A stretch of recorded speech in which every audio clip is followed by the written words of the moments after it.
Hello there. My name is Ted Sass, actually Wilbert T. Sass.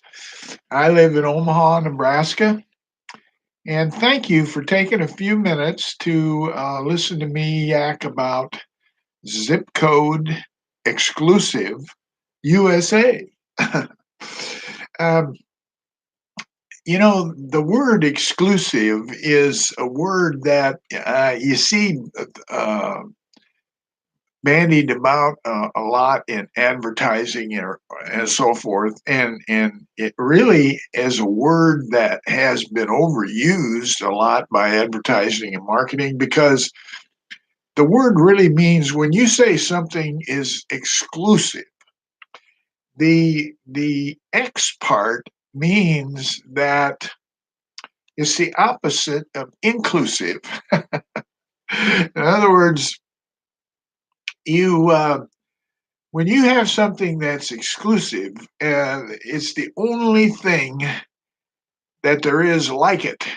It's kind of like the word unique, um, only it's unique's used in a little bit different way. But when it comes down to exclusive USA and you add zip code to it, now what you have is a situation where it's the only place you find what I'm going to talk about in this video is in zip codes in the United States of America. Um, and the only place you find what I'm going to talk about is because I'm the one that it makes it available to everybody that lives or works or visits a zip code. So that means everybody. Now, this thing is, I know that kind of sounds a little over the top, doesn't it? But, some things are that way. And so they take a little, you have to take a little bit on faith because until you hear the whole story. Now, if you don't listen, of course, you won't ever hear the story, right? And it's not really if you're talking about some and let me say if you're talking about something that's exclusive before I really get into that part of it, this exclusive part has to do with obvious benefits to the exclusivity. Otherwise, what would be the advantage of having me talk about exclusive, only exclusive and only in zip codes and only in the USA. And there's a topper to this because there's two things that I've created that are exclusive only in the USA and only in zip codes. And for the most part, until people wake up to this, and I think they will. I mean, I can't see any reason why they wouldn't, and I can't see any um, reason why it won't be something that'll catch on after people in the cities and the bigger cities hear about or wake up to the fact that the part of the exclusivity here and the amazing benefits related to one of the aspects of the exclusivity is able to be operated and used in the big cities as well as the small towns. However, there are two, as I mentioned, there's two parts to this. So this exclusivity and and as it were, so to speak, a term that's used as it were, the one of the exclusive things has mostly, I mean, uh, almost exclusively to do with small towns because it's part of the exclusivity is a agriculture machine, and it's that machine that I'm going to talk about is only used in small uh, communities and the rural farms around the small communities.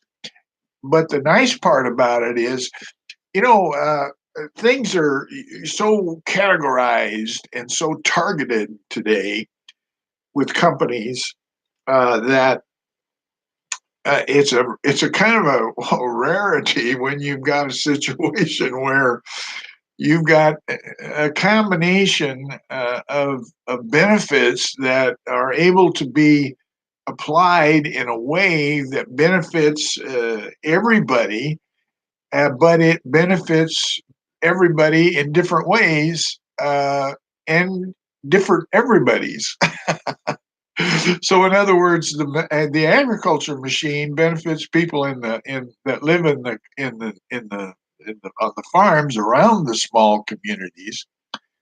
But the other part of my program benefits people that live in the small towns and the business people that live in the small towns. And the two work together in a way that helps both of them promote either side of the exclusive benefits. Now I know that it's probably kind of confusing at this point to hear me yammer about this, but if you hang on here, you'll kind of get the picture because this is the way this came together and the way that it is being going to be used. It's taken 40 years for all of the details to come together. Now, which makes it kind of unique because nothing that's going to happen could have happened until now because it started happening for over 40 years ago and I know it did because it happened to me. I lived it, okay? And then you kind of fast forward another 25 years or so when I've been a lifelong salesman all my life. And so part of this happened to me when I was a salesman back in the middle 70s. And then you fast forward with my sales career to the point where I stopped. I traveled on the road mostly during my sales career. I started out when I was 8 years old in Norfolk, Nebraska, selling greeting cards door to door, knocking on neighborhood doors where I lived in Norfolk. And my grandmother had ordered these greeting cards, assorted greeting cards. There were so many of them in a box, and there were so many boxes in a case. And she ordered them in. She got them out of the Boys Life magazine, Cub Scout Cub Scout deal, and they sent them to you, and there were so many boxes in a case, and you went out and you offered them to people in the neighborhood, and they wanted so much money a box, and when you sold them all, you sent the money out to them, and they sent you another case of sorted greeting cards. So I did that, and that's how I got into sales. Okay, and there's some really good stories connected with that, but I won't bore you with that right now. But my grandmother helped me out a lot because it kind of got stuck there when I first got started, and she helped me out, and it taught me a lesson for my what she helped me with taught me a lesson for my later sales career, because I after the first 10 years or so, I developed into a specialty. I found out basically I had what my guidance counselor told me in high school. I had a natural persuasive personality ability, and it really, I think, for me personally, only really comes out when I'm selling something because uh, I get so intense with what I'm presenting that it rubs off on the people that are listening to me in a lot of cases, and it did because I was always in the top 10% or so of any sales force I ever worked for. So it didn't have anything to do with me except that I just had that. I was fortunate enough to have that natural persuasive ability that Paul McIntosh, my guidance counselor in high school back in Norfolk High School in 1958, told me when you take these tests when you're graduating and they kind of give you an idea and they push you in a direction to where the tests say you ought to be going. And he told me when I come in to go through the tests I took, he looked at me and he said, Sass, he said, there's only one thing for you to do in life, and that's you be a salesman.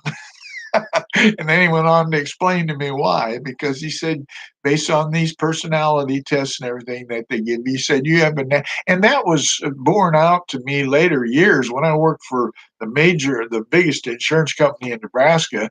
as a territory manager for a couple of years, and then they asked me to become the director of sales. Uh, uh, they tested me. They had a top notch human relations uh, uh, counselor or whatever professional come out of Chicago and give me a battery of tests before they actually they they actually we actually put a plan together and how the director, because there hadn't been a director of sales in the company, and they wanted to know exactly everything there was to know about me, and in order to develop a plan to get out and work this out in the state of Nebraska. As I say, it was the largest insurance company in Nebraska. You'd know the name right off if I mentioned it. But anyway, but that person tested me with all the latest, and this was in the late '80s. Okay, very late '80s and early '90s when this lady came in from Chicago and tested me. And when she went through the test with me afterward, and this is, it sounds like a bragamony, but I'm only explaining this to you so what I'm going to say later on will have some credibility, more credibility, if you know these things about me. And I don't brag. I mean, you can't change facts. You can't change history. History is what it is. And a lot of people brag about history, but anybody that knows me or has known me long enough can go back and verify the things I say. Now, I might embellish some things and not meaningfully, but it's some of the things I've done are so unique and so different that it sounds like they're embellishing, and maybe they are. Maybe I get so excited about talking about them that I don't realize I'm embellishing, but it doesn't change the facts that I've embellished. I don't change the facts, but I may blow up the balloon so the balloon looks bigger. But there again, that's my excitement about talking about what I like to talk about. Okay, so she said, this lady from Chicago, she said, she said, I've been doing this for 30 years. And she said, I've tested a lot of people in sales and sales management. And she said, I have never tested anyone that tested so high with uh, natural persuasive ability. See, that tied right back to what the Paul McIntosh told me in Norfolk High School in 1959, and this was in the late '80s. So it was borne out, and this was after I had become a top salesman for a national hospital supply medical equipment supply company. After I'd been field promoted with a national company out of New York City headquarters with a Nebraska territory, from territory manager to field sales manager. This was after I had uh, been able to purchase 10 uh, national franchises in Omaha. So my career to that point had been excellent. I mean, it had been just uh, I couldn't believe it myself. I did a little stint in the insurance business way back then, which I learned a lot from. But at the way things turned out, the things that were happening at the time uh, induced me or encouraged me to leave the insurance business at that time. And but it was a combined insurance company that I had taken a job with, and they brought me to Chicago and trained me for 2 weeks to go out and sell the insurance company or their insurance, their accident insurance. And the first 2 weeks I was in the field, I I I was awarded their Emerald Award, which was the highest producing salesperson the first 2 weeks in the field after school. So again, I'm only saying this so that what I'm going to tell you and well, this fantastic exclusive 2 area program that I put together comes together, not on the and so that when I tell you about that, you'll have what I say will have more impact and credibility based on a little bit that I might have been able to tell you early about my sales career. I could talk for 3 or 4 days about my sales career. Uh, but obviously, you're not going to sit around and listen to me for 3 or 4 days, right? But I just want this to have credibility, and it's going to have credibility anyway because I'm going to be out on the street in the small towns when I start this, talking to people about it, and I'm going to have the physical attributes, the actual equipment in on hand for people to see, and it's a business that I started over 40 years ago. And today, that business, and I was the first salesman in the United States to sell this piece of equipment that I'm going to talk about to a farmer in Arlington. He was a cattle feeder and a farmer and a business owner. Uh, and yeah, he was operated a farm outside of Arlington, Nebraska. A very reputable, well-known family, very wealthy family, very successful family, smart as a whip guy. I had made a customer out of him on another product that I was selling before I got a hold of this machine that I'm going to talk about. That's in agriculture. That's related to the small towns around the small towns that the other part of my exclusivity program is going to be involved in with the independent business owners in those small towns. So it's a confluence of a couple of different exclusive ideas that I've been able to create based on my experience, based on my background knowledge, and the frame of reference that I have for all of the experience that I've been able to bring together to bear on problems that business people have that other people haven't solved for them.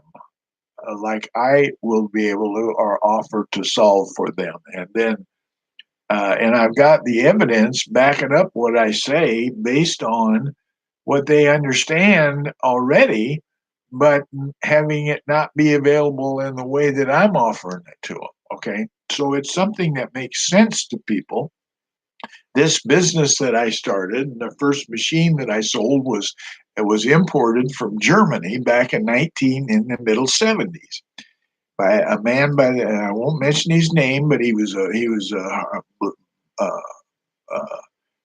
A.O. Smith harvestor salesperson out of out of Sioux City, Iowa, some counties around Sioux City, Iowa. He found a machine called a silo press. The company that manufactured it was a Gebruder Eberhard company in Ulm, Germany, and he was selling the A.O. Smith harvester. Those blue, if you ever drive out in the country and you see these big blue uh, structures out in the city, out in the country, driving down the interstate, you see them, or if you're out in the country, you see them.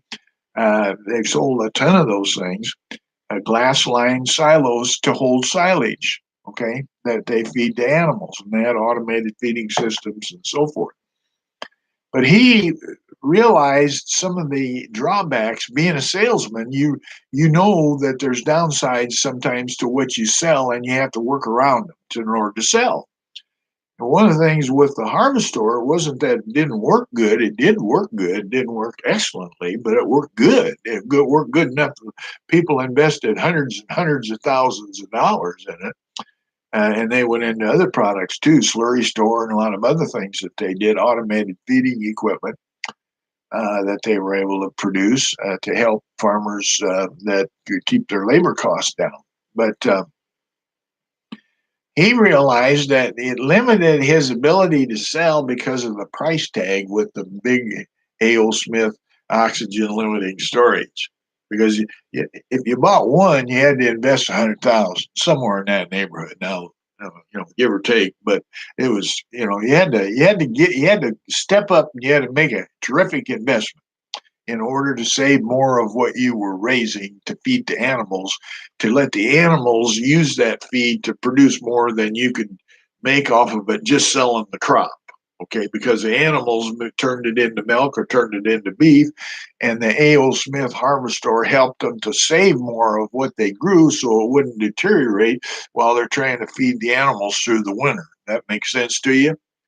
So he was selling real good, but he limited the number of farmers that he could sell to because of the investment, the first cost to get to the benefit. So when he saw the silo press, he went ape, just like I did. Okay, and I never lived on a farm in my life before I moved up to Oakland, Nebraska, and bought a motel after I moved out of Omaha because the business climate went sideways for me, and my family decided, my wonderful wife at the time, we decided that we were going to move to a small town, and we wanted. I come up with the idea to buy a motel because my wife could run the motel while, and then I could go out and sell. So it didn't matter where we lived, but I wanted to live because I was on the road, could go on the road and sell.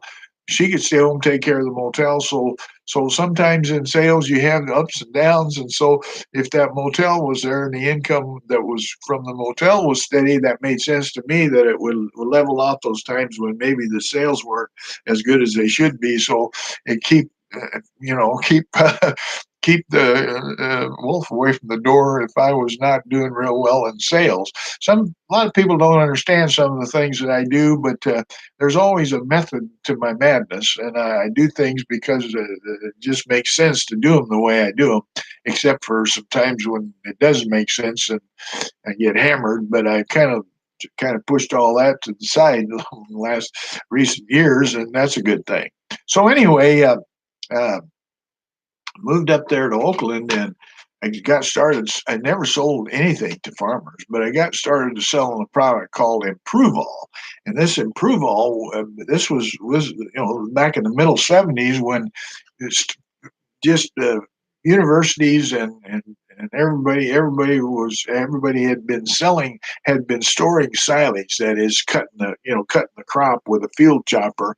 This has been going on for years, but they were getting to the point where the economy was such that they're starting to look at, well, that forage is very valuable, and the way we're handling that, we're losing a lot of the nutrients because it's sitting out in the open and it's rotting. And by the time we get it fed to the animals through the 6 months of the winter, after we harvest it, we're not growing as much beef or making as much milk with it as we could have if we'd had some better way to store it. And so that's what the harvester was all about. And they come up with the big piles on the ground with the cement sides and all that, but that wasn't the answer. And but that's the only thing they had. So, but then when Leo found, when this harvester salesman up in Sioux City, when he found this silo press, he found out about it. It was the type of fellow that he was on top of things, and he was a businessman, and he kept track of things. Very smart and very capable man.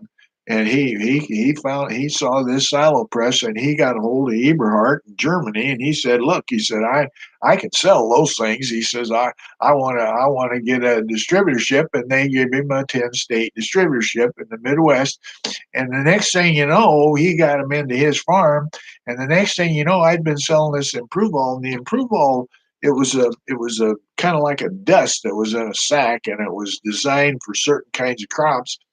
And the farmer, when he chopped the silage, when he brought it back to the farmstead to roll it out on the ground and start to run a tractor over it to pack it, he threw some of this dust on it, and the dust helped the stuff to ferment better. So it stabilized more, and he didn't lose as much of it. And the crop worked real good, but you had to cut the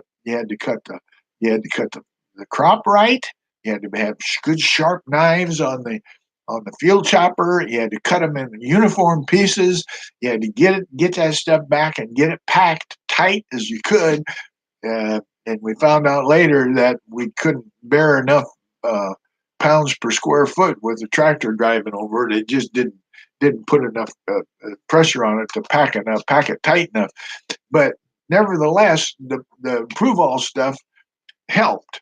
There was a lot of resistance to it, just naturally because it added cost to the silage. But I sold a lot of it because the holding out the promise of having more of what you raise to feed to the animals made a lot of sense to a lot of farmers, and I sold a lot of it. But you had to go back every year and make sure that to the customers and make sure they were doing everything right, because if they didn't do everything right, it didn't work as good. Okay, and then you lost a customer. So what I found out was after a year or two of that, and I was spending more time going back to people already sold than I was out because out having time to go out and sell new people. Well, that's not good in sales, as you can well imagine.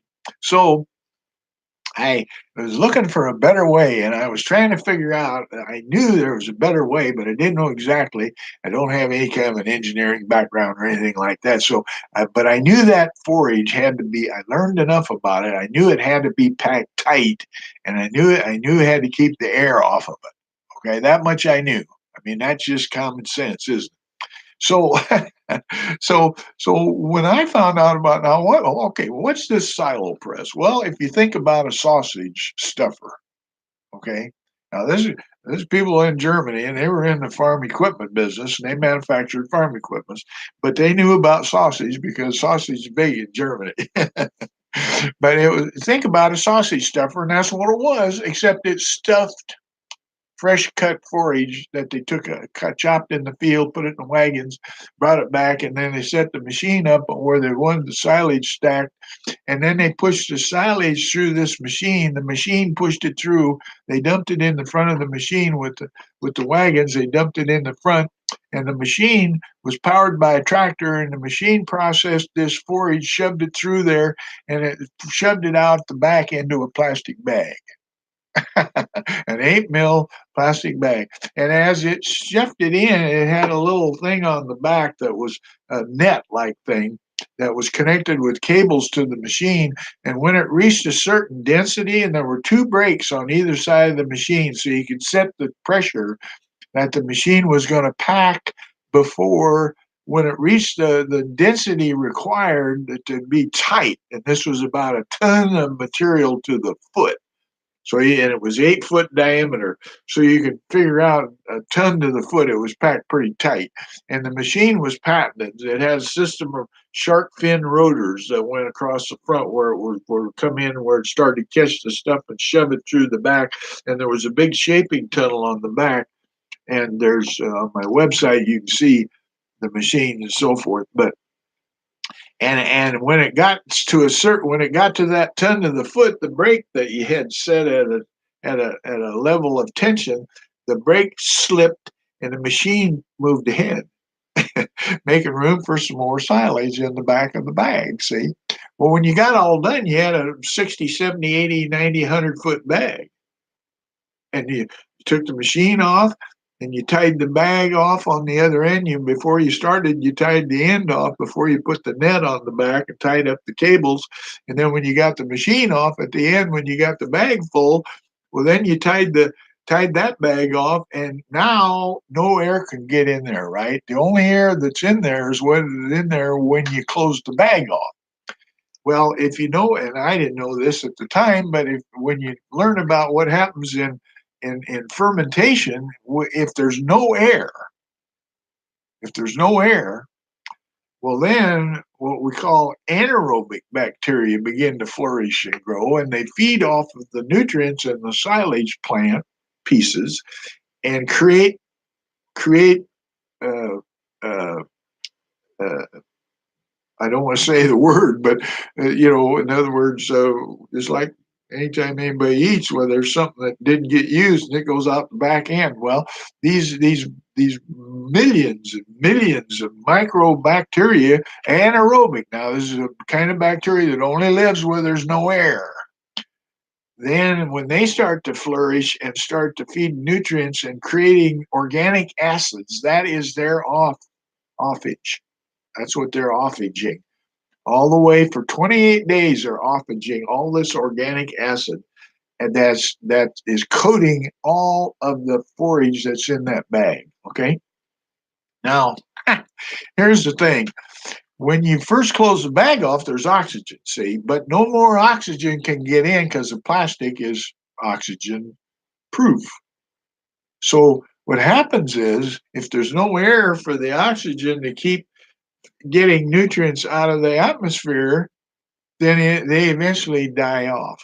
Okay, so now you've got a situation where there's no oxygen, so the bacteria, are everywhere. So they're there, but they don't really flourish a lot because of the fact that there's oxygen there that keeps them down. Okay, now that the aerobic bacteria are all gone because they couldn't get any more oxygen to flourish, now the anaerobic start in and they create the organic acids, and it takes 28 days to ferment. That's why when they make beer or wine, you don't just throw it in the jar and it's ready to eat right or drink right away. It takes a while for it to ferment or sourdough or whatever. Okay, so it takes this 28 days of fermenting. And then when it's fermented, now you got all this organic acid that's coating all of this forage. So you can open the bag and the forage doesn't deteriorate because it's protected with all this organic material. Now, you see, the thing about yet you learn things that takes a long time to learn some things of uh, basically how dishonest. Well, I hate to use the word dishonest, but it really boils down to that because while the silo press concept, okay, plastic bag forage processing machines is today a global concept. There's billions of dollars in plastic bags are sold, hundreds of millions of dollars of machines. The machines are manufactured in many, many countries around the world. But it all started with Leo and me because I was his first customer, and my I made the first. He did. I was I He bought the three machines in order to get the distributorship, and he got the way I found out later on he got a 10-state distributorship. But when I came along, I bought the three machines, and I took the three machines and took it to a gentleman that I knew that I was talking about a minute ago, this successful, wealthy cattle feeder, and he bought he bought he bought 25 of them from me because I sold him on the idea of taking a dealership for the state of Iowa. He bought 25. When I come back to Leo and I showed Leo had an order for 25 machines, the first thing he did, I found, learned all this later, but the first thing he did was turn around and call the boys in Gerbruder in Ulm, Germany, and says, "Hey, Gerbruder, I just got an order for 25 machines, and I want to negotiate the United States as my distributorship, and because I'm going to promote my salesman that I sold the first three to, I'm going to promote him to the 10-state distributorship that you gave me." So that's how the Silo Press company got started back in the middle '70s. Now there's a company out there that had resulted from all of this that which I'm not going to go into a lot, but they claim they're the first manufacturer of the silage machine in the United States, which is absolutely false. It's not true. They've got material in print that's not true. They can't substantiate it with facts because uh, uh, Silo Press company that Leo and his family started contracted with Miller Manufacturing Company in Grand Island, and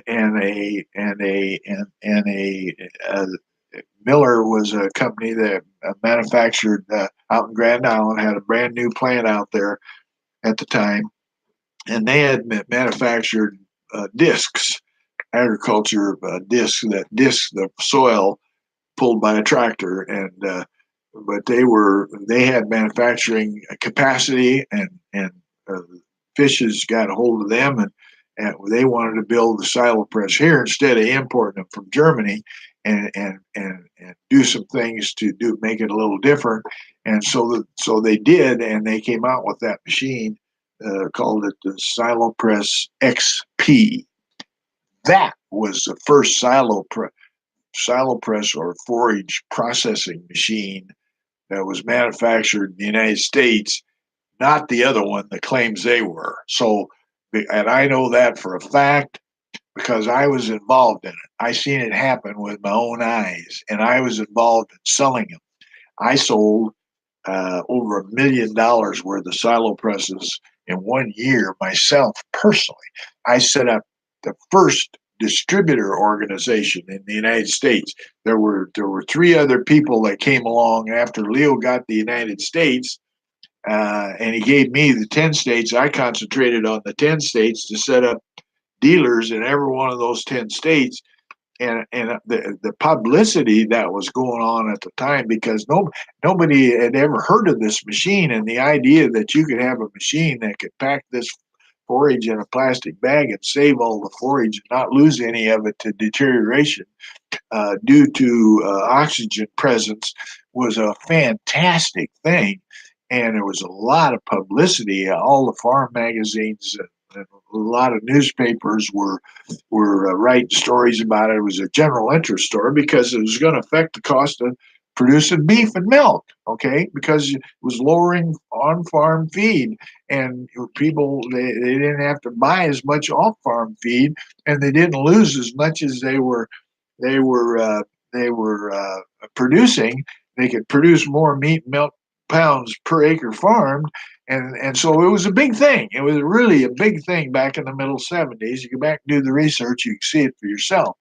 But the point I'm trying to get at is uh, the the process of the development of the concept through the years went haywire because some of these early people that got involved, and I started to say after I got going with my 10 states, and then some guys come out of the woodwork from the Northwest and from the South, from Texas. And there was, so he had one from Northwest, one from Texas, and there was one, I think, from Florida. They came out of the woodwork and they got distributorships, but far as I know, they never. They might. I don't know about the one. I think the one out in the Northwest did sell some machines, but they all got together and wanted to build the machine in the United States. And they asked me to go along with them, and I didn't want anything to do with it because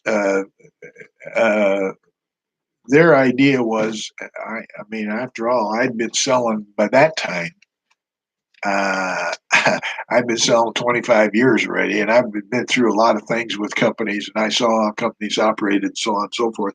I did not believe for a minute that they were gonna that they were gonna if they were gonna manufacture a machine and they wanted the machine to be different, and I won't go into all that, but and I didn't think for a minute that they were gonna cut Eberhard, not for 1 minute. And that's why I didn't want nothing to do with it. In fact, I got out of the business at the time because of that fact. I just didn't want anything to do with it. If they were going to do it, then they should have done it with Gruber Eberhard because he's the one that developed it and had the patent. Now they ended up fighting the patent. They ended up saying the patent it wasn't right. It needed to be better, and that's what you do when you're going to go after a new patent is you try to show the weaknesses of the ones that have been granted and how much better theirs is, and the more money you have, the more likely that you're going to be able to get the new patent issued, and that's what happened. They fought the poor old Gruber Eberhard family. Been in business 100 years. They had to fight the jump on their patent in the United States because it was filed in the United States, and so that meant they had to have U.S. attorneys. And when you're sitting in Germany paying U.S. attorneys, and it's one of those deals where the people that are jumping your patent have got unlimited funds because what happened when they formed this different company, they got a lot of bankers involved because they could see down the road this was going to be a big thing, and as it did, it turned out to be. But not the way they did it, because history proved, and I knew that it would, they changed it up. In other words, the Gebruder designed their machine. It was an 8-foot machine, 8-foot bag, and that it produced for a small farm economy.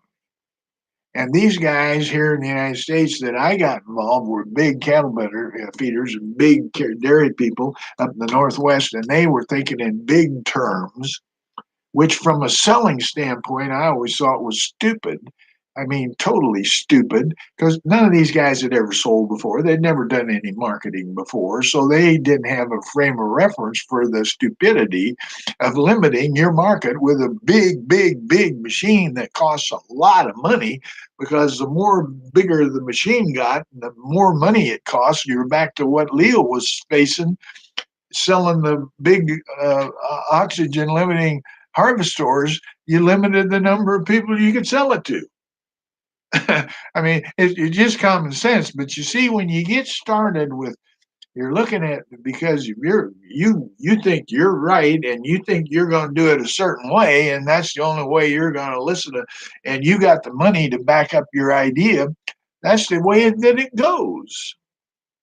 But as it turned out, all this bigness, it took that company started out, and they had a lot of invested dollars.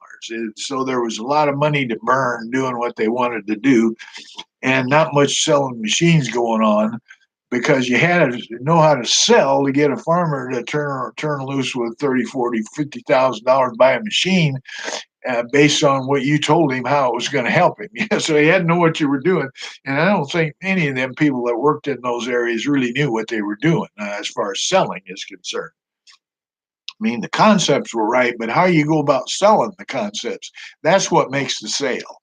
It's not the benefits. It's how, unless it's so, it's just one of them deals where, like you say, an order taker can write an order. I mean, if the people got to have it, that's not selling. Okay, so I mean, but if you can convince them that to part with their money to get what you want them to buy to get the benefits, that's selling. That's closing sales. Okay, and that's what I did. That's what I knew how to do. But this company that started, they jumped Eberhardt's patent, and finally got their own patent issued.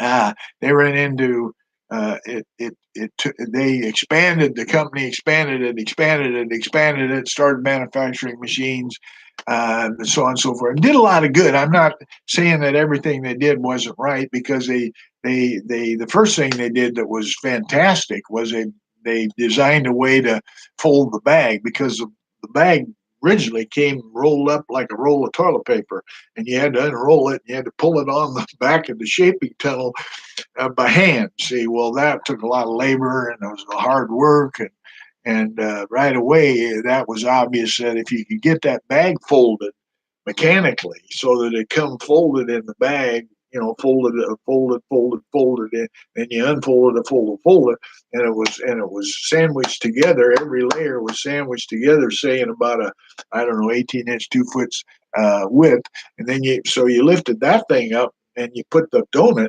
when it was all folded, the bag was all folded in layers, put the donut up on the back of the shaping tunnel, 8-foot shaping tunnel, and then pulled the first layer off and tied it, put the net on, and then attached the cables.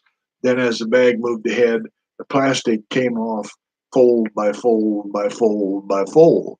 So that was a major advantage, and it really helped sell machines, because it's pulling that bag on 100 foot of bag on there, 8 foot diameter, 8 mil plastic. That was hard work. I mean, hard work. I know, because I pulled a lot of them on the machines, demonstrating them and so forth. So, so everything they did wasn't wrong, but this push to big machines was wrong. And the proof is, it took from in the 80s when they started that, and just a few years, and they couldn't keep money coming in fast enough, because they couldn't find enough people to spend the kind of money it took to buy those big expensive machines they were making, and they had to sell out.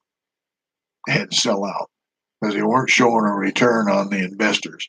And a company bought them for pennies on the dollar. It wasn't one of these deals where you know they they had a bunch of people lined up to buy the company. No, that wasn't the way it was.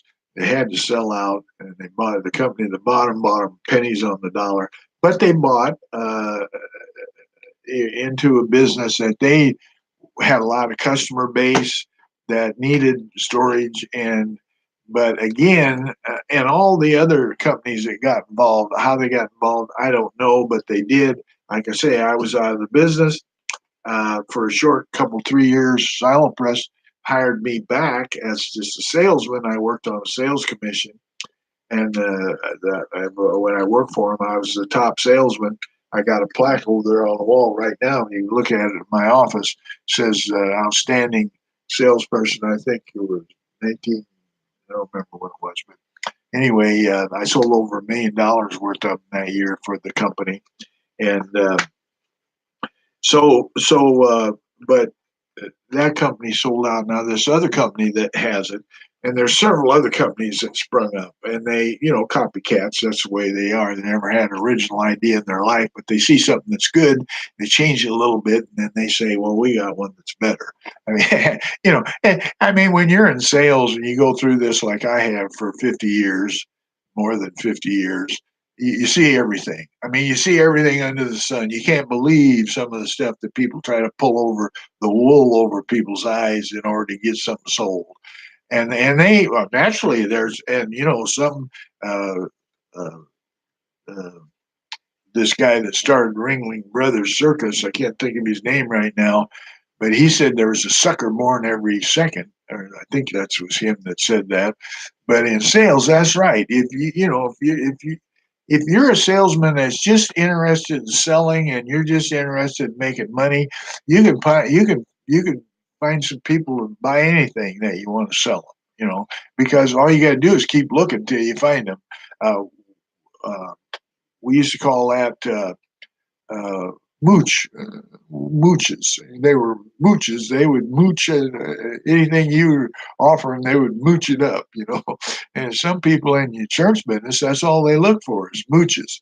And there's even a company that's been very, very successful, uh, national company. That's all they do is look for mooches. They sell they sell awnings. If you go down and you see their awnings around, and go any city you want to go into and drive out in the residential areas, and you drive around long enough and you know what to look for. You see their awnings. Well, that's a mooch that bought that awning because they tell them it does everything but cure cancer when they put their awnings on the side of the house. See? And they sit there until they wear the people down, and they got a turnover program, and where they can't close the guy in the off can't the house can't close the sale, so they said, "Wait a minute, I got a message. I got to call the office." And while they're office, the guy says, "Are you with the customer now?" And the guy says, "Well, yeah." And he says, "Well, how are you doing?" He said, "Well, the folks just aren't interested in buying tonight." And so the guy says, "Well, let me talk to him. I'll give him a better deal." And the salesman looks at him and says, "I never heard that before. My boss says he wants to give you a better deal." And boy, their ears perked up, and he gives the phone to them, and that guy does the selling, and they cut the price. And that's good for the company, but it cuts the salesman out in the house, doesn't it? Because where they cut the price, guess who? Where they cut it off? They cut it off of the commission of the salesman in the house, and that's what's called getting the lowest possible. There's a word for it, and I can't even think what. Oh, par. They call that par. Par means they're going to pay you enough for your gas to get to that place, and that's all you're going to make because they cut everything out to get the sale, and they call that a turnover operation. But I was in that a while till I learned what was going on, and I've never done it again. Never done it since. It works. It works fine because the mooches, they always go for that lower price right at the end. They always go for it, and they got the finance program, and so they're in the door once they cut the price on it to get it down to where because they want it, but they just don't want to part with the money. But when the low price comes in, yeah, then they're going to buy. So I was involved in that for a little bit, but only till I found out what was going on, and I was back out again. I've been involved in a couple deals like that. Just make your hair stand on end. One of the biggest companies in the business was started over 100 years ago, and has a home improvement deal, and they just declared bankruptcy in the news a couple days. I wonder what they were doing with that program that they because I got involved with them and I found out what they were doing to sell their stuff, and I said, man, I was only when I found out I couldn't get away from that big outfit fast enough. I couldn't get away from them fast enough when I found out what was actually going on. They were actually illegally breaking all the banking laws that there was. And the stupid people, the way they were doing it, they were leaving a paper trail behind with evidence that they were doing it. So, you just can't figure out how some of these outfits think they know how they're going to pull it over and get away with things. And, but it all comes down around their ankles after a while. It just works for a long time sometimes because they're so clever. And that's what happened to this outfit that jumped Eberhardt's silo press patent because they were wrong-headed. They didn't know anything about marketing or sales. They were limiting their market by manufacturing big machine, big price, instead of staying with a small machine to sell it to more farmers. Because there's millions of small at the time, and there's still millions of them.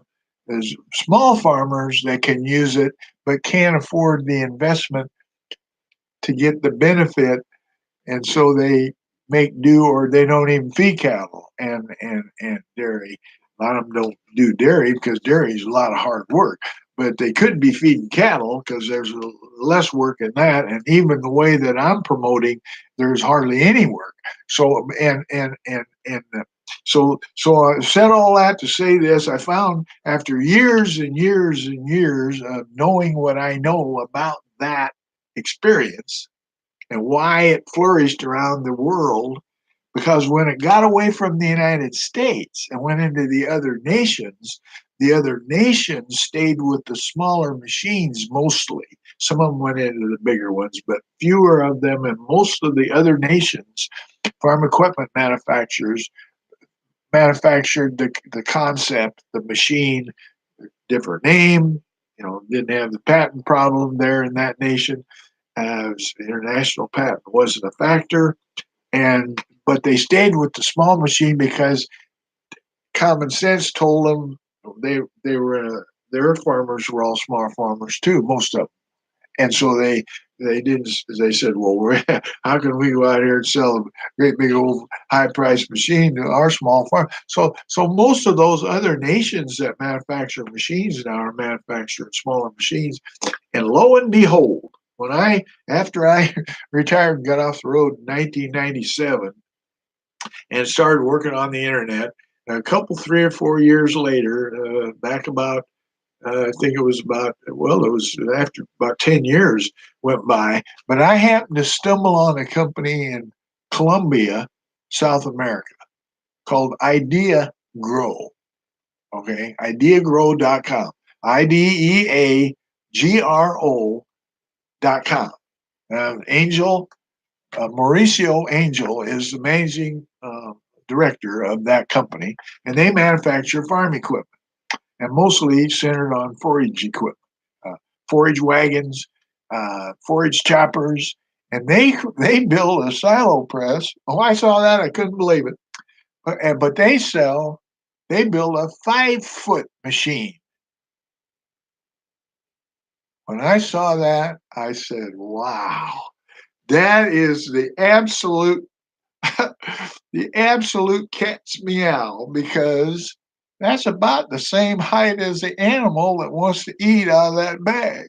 See, because when I was back in the 70s, Leo Fish come up with an idea to put a feed gate on the end of the bag, the 8 foot bag, and let animals come up the bag, open the bag up, put this gate there that he built. It was just like a hay manger, well, basically, only it was portable, and he put it up on the end of the bag, and he opened up the bag, and he kept slitting the bag down the side, rolling the plastic up as the animal, and then he'd go out there and move that gate up so they could get out the feed, and he was self-feeding. And I saw that, and I said, now, anything you can do to lower labor on a farm, you're going to have something people are going to take a look at. But there were a lot of the way he was doing it, there was a lot of mud and stuff, and I got some answers for that. But when I saw that there was a problem because you had to go out and get they couldn't reach up there that 8 feet, see, to get, so he had Leo had to go out there and get that silage down in front of him. But when I saw that 5 foot bag, I said, now look, that's the same size as the animal is that's standing there wanting to eat. All right. So you put a gate up there on the end of that bag. And then I said, wait a minute. I said, you don't want to put it on the end of the bag. You want to put it down the side. When I say you, sass, you dummy, you don't put it on the end of the bag. You put it down the side of the bag. See? And that way you can put as many animals on there as you want to risk on feeding cattle instead of selling the seed, because I got a paper I published on the internet that shows the difference between selling the seed and harvesting all the plant, the whole plant, putting it in the bag, fermenting it, and then feeding the whole plant.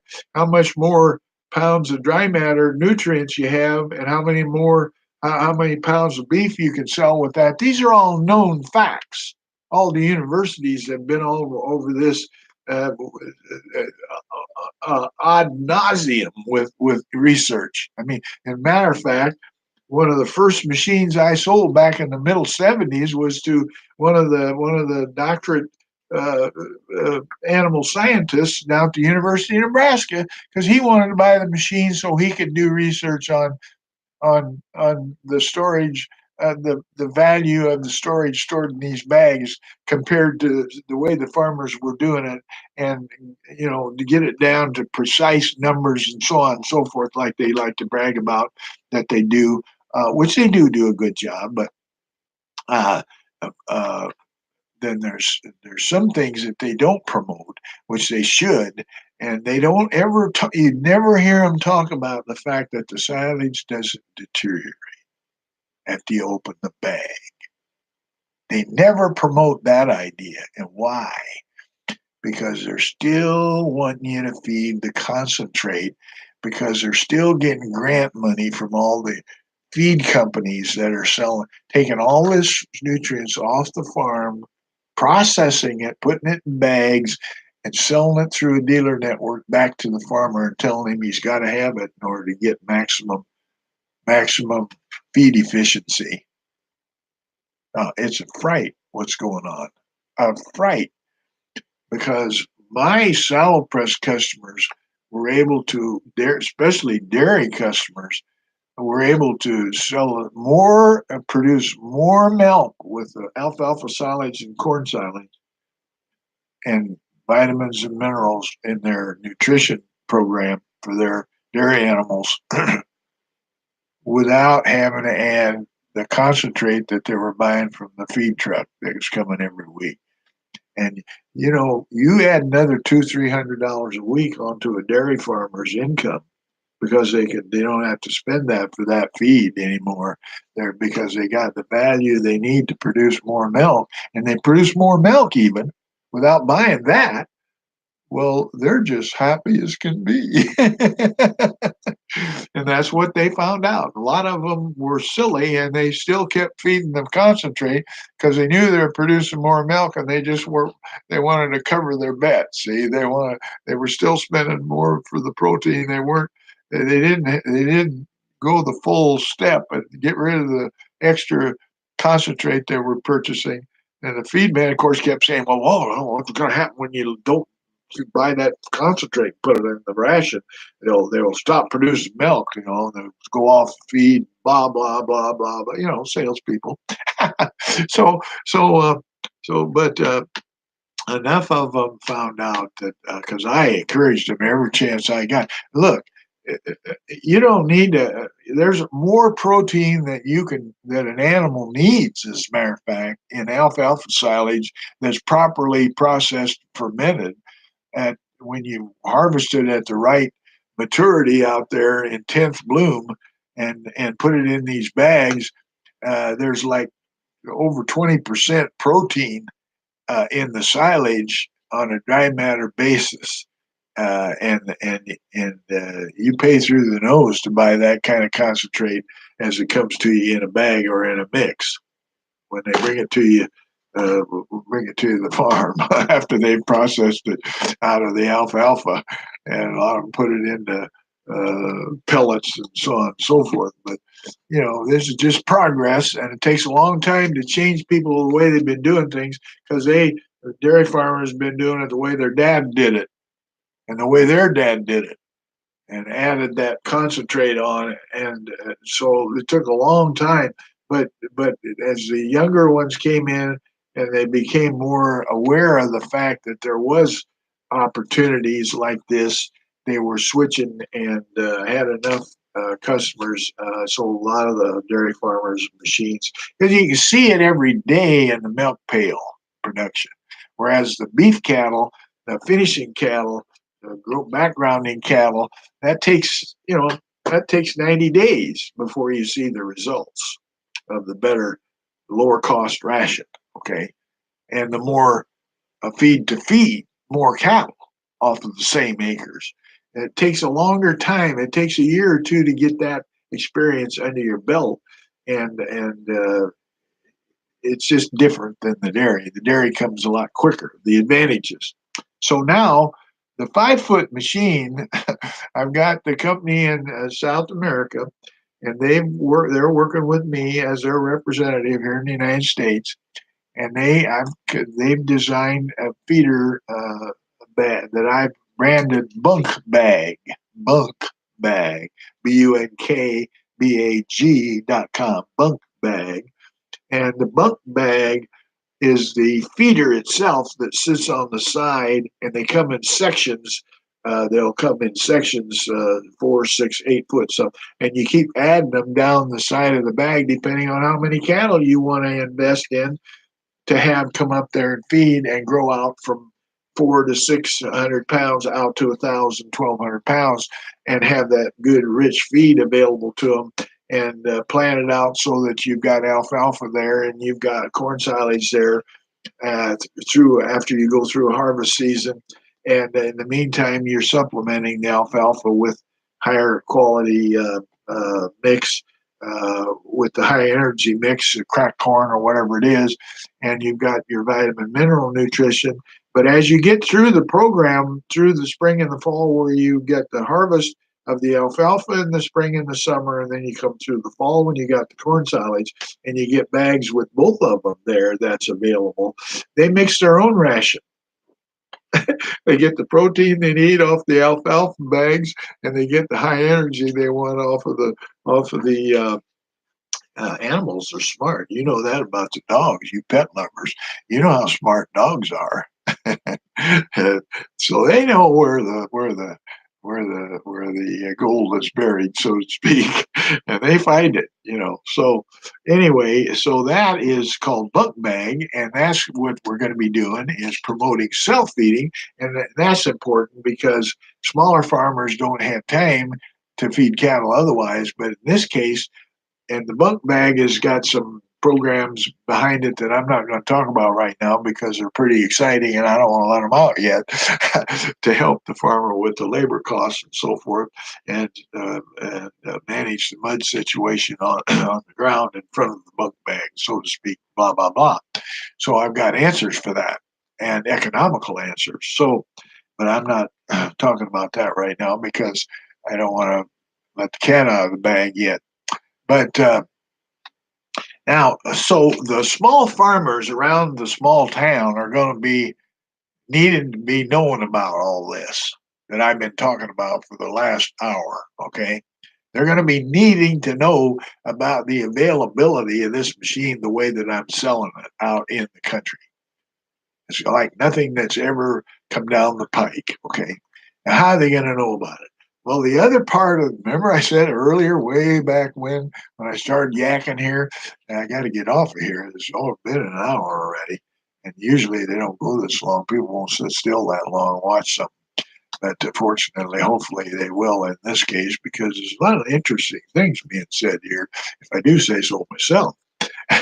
So maybe I'm too close to it, huh? I think maybe that might be it. Well, anyway, at least maybe my kids will watch it. I don't know.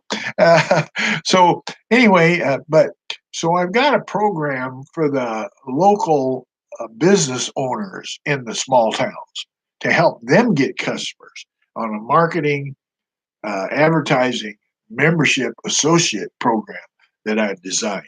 Okay. And I'm going to get into that with them. When I go to the small town to promote the silo press 5, I call it, I branded the silo press that is made in, that I'm importing from Idea Grow in South America to the United States for ideagrowusa.com, which is my company.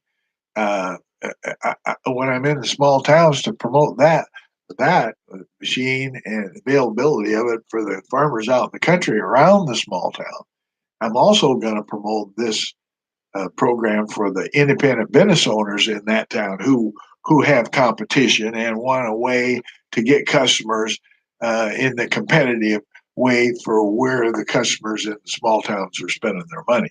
And they need an advertising program that let them be successful. And because there's a lot of in some of these small towns, there's franchise stores there that have an advantage over them because they got advertising dollars available that the local business owner don't have available, the independent business owner. So I want to level up the competitive uh, situation for certain local independent business owners that like my program. Now, why is that important? Well, because they will help me promote the idea out to the farmers because the farmers happen to be the same ones they want as customers. You see what I mean? In their restaurants or in their stores, in their insurance businesses, or in their Ford dealership or Chevy dealership, Chrysler dealership, whatever it is, a farm dealership or whatever it is. They want the same customer I want to buy the silo press. The independent business owner in the city wants to promote theirs, what they want to sell to the farmers and to the people in the city, and they've got competition for the dollars that are being spent by those people, and so that my program helps them to set them apart when they're associate members of my program, branded program, that sets them apart from that competition they have, you see, to help them get business in the small town. So now I got a little pretty bow that I've tied on top of the whole program, so that and that's why I say it is zip code exclusive. USA because there's zip codes in every city in the USA. And I've gone so far as to say that the zip code is a city in itself because a zip code usually has enough customers that if you can get a significant share of them that you're not getting now, that's like that's like falling into a gold mine. And that's why I call them zip code cities because of the population that's in every zip code that you can sell to. And that's why I said earlier, started way back in this video, that my program, after it gets to going out in small towns, the big city owners of independent business owners will want to get this program there too because they can get my program in their zip code exclusive to promote their business to the customers that live in those zip codes and away from businesses that are buying the same thing they're selling, but they're getting it from some other business, typically a lot of them from franchises.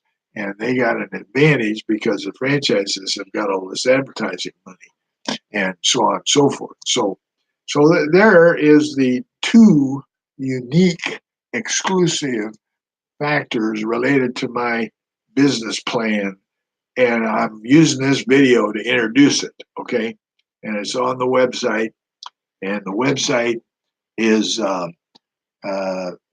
got different website names. You can get to it, but one of the best ones, is zip code exclusive USA.